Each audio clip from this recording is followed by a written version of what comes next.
All right, y'all, get ready to buckle up this week. We have a slew of economic data coming our way, and it all has the potential to move the markets. Thank you for tuning in. My name is Kevin Weedmark, aka the Mortgage Mouth.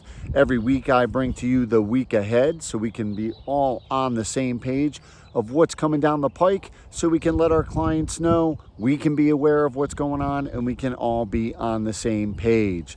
So right now you're probably wondering where I am. I am sitting just outside of Grand Junction, Colorado, helping my daughter drive across the country. I just love this stuff. Drove through Utah yesterday. Absolutely stunning. But let's get back to it. All right. So what do we have coming at us this week?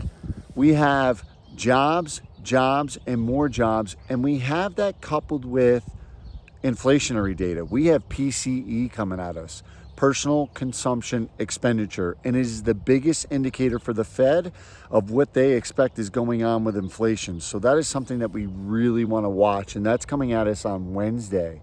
And like I said, we are full of jobs this week. So we are going to get a really close look at what is going on with that labor market. The number one concern right now and why we're seeing interest rates come down. So we saw rates come down on Friday, and that was because traders are anticipating a slowing economy. Now we're also going to be seeing that this week, and we saw it actually on Monday. So today is Tuesday morning. We saw it yesterday. No economic data whatsoever really that was relevant. And what did we see? We saw interest rates come down again.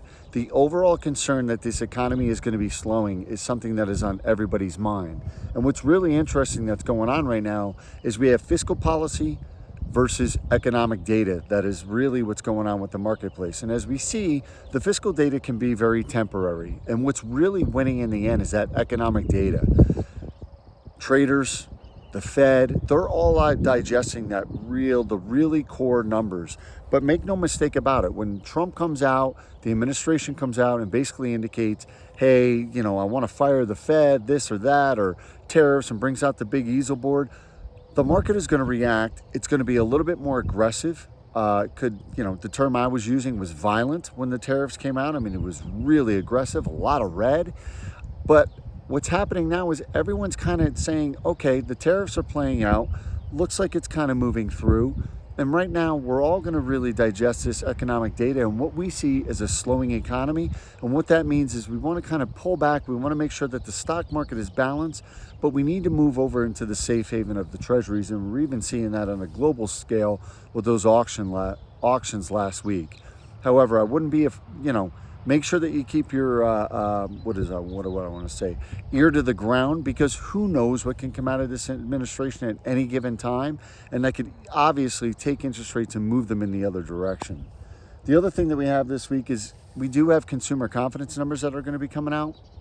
I wouldn't be overly concerned about what they are, so to speak, because the consumer just continues to spend. However, if that mark is really low, I think traders are going to take that as a sign that the consumer is really going to start to pull back. We just saw durable goods and we just saw retail sales over the past couple weeks come out extraordinary, really just crush forecasts. And what it's indicating to traders is that everyone is spending money now on these items, these big ticket items, taking things off the shelf, things that they may need in the future, believing that the tariffs are going to have an impact and prices are going to go up, which would mean that going forward, those numbers are going to reverse. And that is a concern for the traders out there.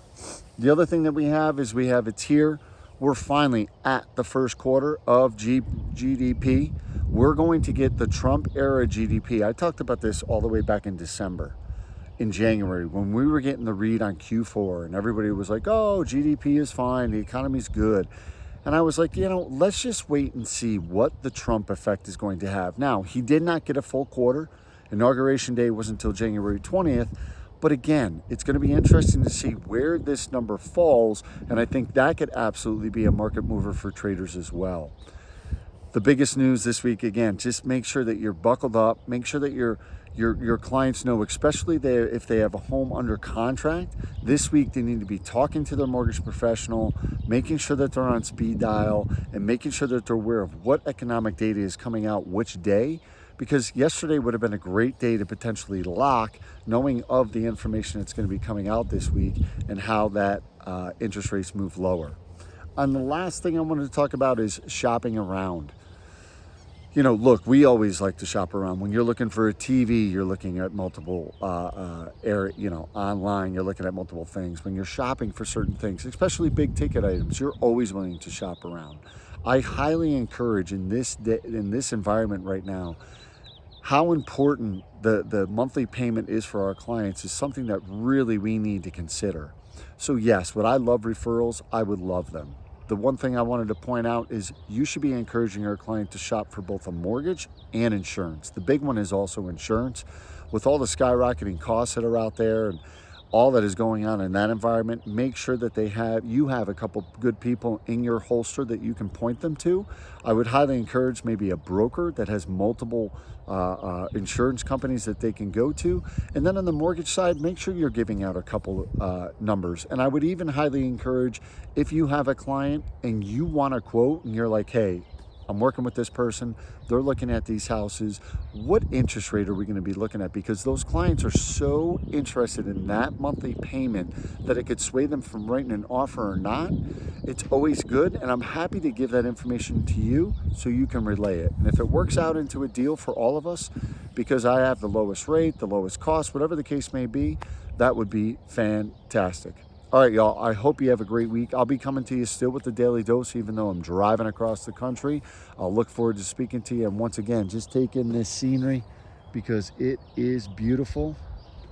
Don't know if y'all been out west before, but man, it is stunning and it is such a treat, especially with the sun up.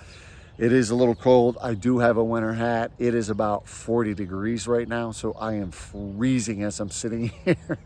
So probably not my best cut, but hey, it is what it is, y'all. All right, everyone have a blessed week. You need anything, even though I'm traveling across the country, I'm still working, handling calls, writing a couple pre-approvals yesterday while on the road.